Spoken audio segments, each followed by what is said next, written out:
next and the next and the next. Interesting. So we grew organically. And then growing and having made all these strides, COVID happens.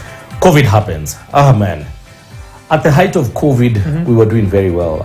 We had just started scaling the program with Food for Education. I had customers, man. I had Tamarind Hotel, one of my big anchor clients. We were doing a lot of solutioning for.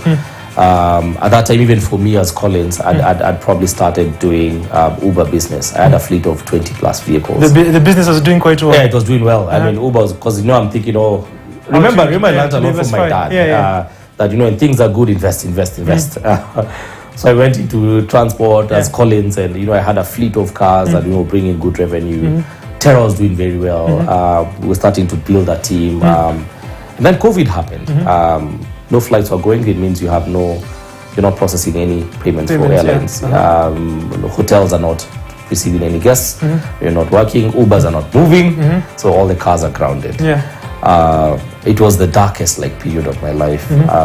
So ground zero again. Ground zero, because I remember we weathered it for a while. In fact, us guys didn't even fire employees. The way people are cutting people off. I retained people for 6 months until I realized this thing is gonna last longer than we thought. And at that time, people start dropping off. Employees can see if things are not going so well. People dropped off, and we were left about probably 3, 4 in the organization.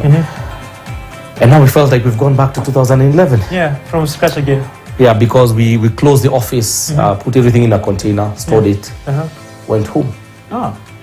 And how now did you rebuild after that? It was hard because what I realized very early on is that you no longer have the team of developers that you had. Remember, you have a team telling, add a new feature and they do it. It was up to me and Martin, so I went back into programming. Wow, after many years. I went and learned. You had a lot of time at home, so I was in a room studying how to build APIs, do all these things, and I tell my partner, you build this piece, I build this piece. Try this and try that, And it was very bad because I remember even my personal finances, you'd see yourself bleeding over time because no money is coming in. You're just spending. And I give it to my wife. That's the time she came in. That's when you know you married the real one. That's how I was I married the real one because she didn't run away when shit, when stuff hit the fan.